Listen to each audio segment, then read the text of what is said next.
Math का mini mock दिया, reasoning का मिनी मॉक दिया, जीके का मिनी मॉक दिया, हिंदी का मिनी मॉक दिया। तो बढ़िया ऐसा मान दो कि टाइम मैनेजमेंट इतना प्यारा हो गया था कि कुछ पूछो मत ना। आई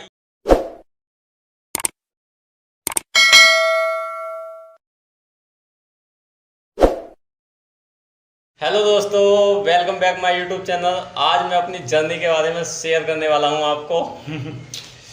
किन किन दिक्कतों का मुझको सामना करना पड़ा और कहां कहां मेरा नंबर आया। वैसे मेरे एसआई में भी आया था, एसएससी सीपीओ में, और रेलवे में भी आ गया था, यहाँ इसमें जीडी में भी आ गया। जो फाइनली अब मेरे को एसएससी जीडी में सीआरपीएफ की पोस्ट मिल गई है। अभी मेरे पास खैर कॉल लेटर तो आया नहीं है।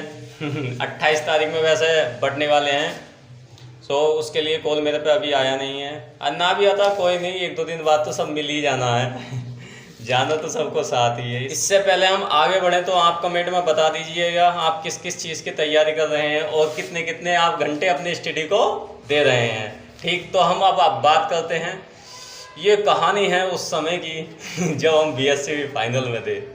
2021 में मैंने बीएससी फाइनल कर ली थी। फिर उसके बाद हमने कंपटीशन की तरफ को कदम रखा। सबसे पहले हमारे 2021 वाली जीडी का पेपर दिया, तो हम उसमें हमारा नंबर नहीं आया।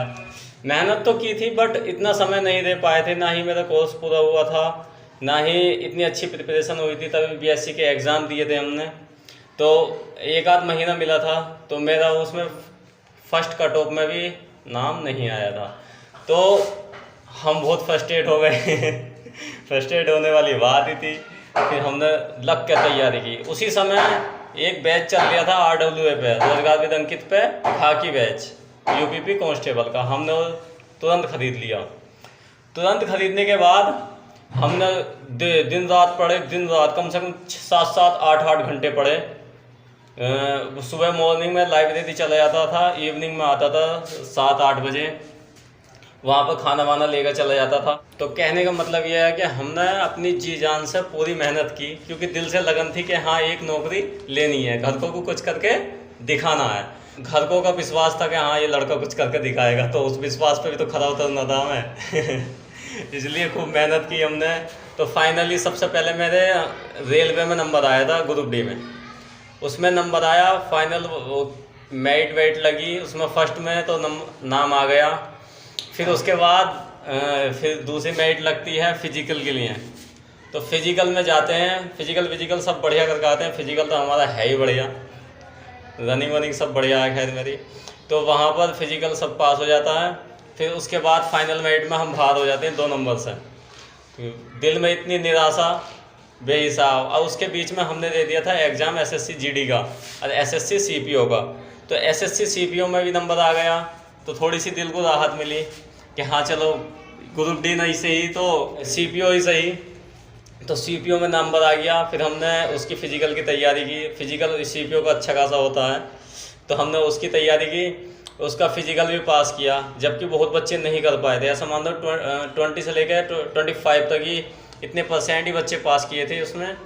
तो हमने वो भी पास किया फिजिकल। मतलब जितने भी इवेंट थे नहीं उसमें, सब हमने फर्स्ट अटेम्प्ट में ही क्लियर कर दिए थे। जैसे कि 100 मीटर हुआ, 1600 मीटर हुआ, लॉन्ग जंप हुई, हाई जंप हुई, और जी गोला फेंक हुआ, हाइट वेट चेस्ट सब नाप लिया, उसमें हो गए। फिर मेंस में हम सीपीओ के बाहर हो गए, क्योंकि हम यूपी बोर्ड से हैं, इंग्लिश इतनी अच्छी नहीं थी। और आपने देखा ही है एसएससी सीपीओ का कितना मेरिट कितनी हाई गई है उसकी।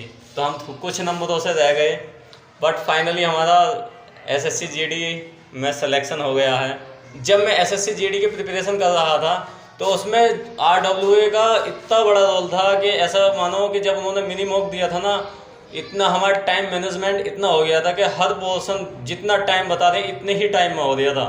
जैसे कि रीजनिंग को हमने दिए, मैं मैक्सिमम 22 मिनट्स दिया करता था रीजनिंग को, उसके अंदर में सब कर दिया करता था।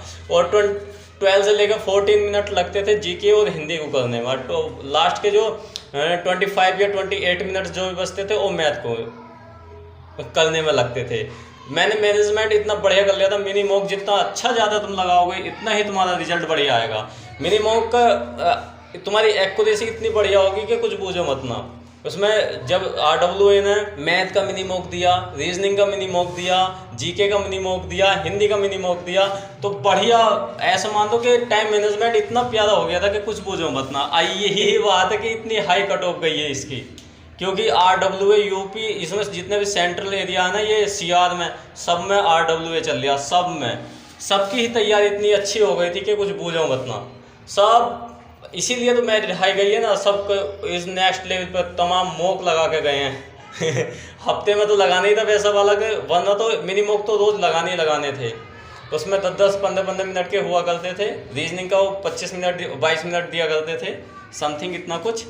तो उसमें सब क्लियर हो गया, बढ़िया हो गया। जो जिसका नतीजा आज फाइनल हम CRPF लेके बैठे हैं, बस ज्वाइनिंग लेटर का वेट है। ज्वाइनिंग लेटर भी आज आ ही जाएगा, आज नहीं, कल नहीं, परसों नहीं, 28 के 2-4 दिन बाद आ जाएगा, अगर कॉल भी नहीं आती है तो मेरे पास। और हाँ, ये कहने कुछ कि सर हमारे पास कॉल नहीं आ रही है। अरे कोई क्या हो गया, कोई बात नहीं, कॉल नहीं आ रही तो अरे हम है ना, हमारा भी तो नहीं आ रही है। अब नहीं आ रही तो इसका मतलब ये थोड़ा ही नहीं है कि हमें ट्रेनिंग पे नहीं बुलाएंगे। ले जाऊंगा, मिलूंगा फिर कोर्ट में ही उन्हें विभाग से, शहरे से। हमारे पास प्रूफ है, चिंता मत करो, सब ट्रेनिंग पे जाएंगे। जितनों का नंबर आया है ना, सब ट्रेनिंग पे जाएंगे, क्योंकि कुछ चुनिंदा बच्चों को ही तो बुला रहे हैं वो वहाँ पर, तो वहाँ सब वहीं पे जाएंगे। कुछ चुनिंदा बच्चों को ही तो बुला रहे हैं, तो चिंता नहीं करो, कॉल लेटर सबका आएगा। कुछ को रोजगार मेला के तहत मिल जाएगा, कुछ को डाक द्वारा आ जाएगा। तो डाक द्वारा भी आता तो कौन सी परेशानी, परिवार के साथ में खोलना, वीडियो बनाना, शेयर करना, बहुत अच्छा लगता है परिवार के साथ। जब मेरा फाइनल में हुआ तो मेरे घर को ने मुझको मिठाई खिलाई, बहुत अच्छा लगा। घर के सहरे थे, खुश थे सब, तो बहुत मज़ा आया। कुछ नहीं, बस दिल को एक सुकून था कि हाँ, घर वालों ने कुछ किया है, या घर वालों के लिए हमने कुछ किया है। अब इसमें हमारी तो ज़िंदगी अच्छी होगी तो घर वालों की और अच्छा 2 रोटी सही से खा लेंगे। और हमने परेशानियों का भी बेहिसाब सामना करा है। कभी कभी लाइब्रेरी जाने के लिए पैसे भी नहीं हुआ करते थे। हमारे वो तो चाचा थे जो UPSI में लग गए थे, उन्होंने हमें बहुत सपोर्ट करा। पढ़ाई के लिए पैसे दिए, लाइब्रेरी के लिए पैसे दिए, अगर हमने कोई किताब मांगी या बुक मांगी उसके लिए पैसे दिए, बैच के लिए पैसे दिए। पापा भी करते थे, उन्होंने भी बहुत कमाया, क्योंकि हम 3 बहन भाई हैं, तो सबकी पढ़ाई में पैसा उठ ही दिया है। यार घर का भी खर्चा, इतनी कोई इनकम है नहीं। अब फिलहाल फाइनली अब थोड़े स्टेबल हो जाएंगे। अगर आपका कोई भी क्वेश्चन है तो प्लीज़ कमेंट में कर देना, मैं अगली नेक्स्ट वीडियो उस पर ही लेकर आऊँगा। और हमारे चैनल को लाइक करना, सब्सक्राइब करना, और कोई भी अगर तुम्हारा क्वेश्चन हो जिसका आंसर नहीं मिल रहा हो तो उसको तो खैर कर ही देना कमेंट। अगली नेक्स्ट वीडियो उसी पर लेकर आऊँगा मैं। जय हिंद, जय भारत।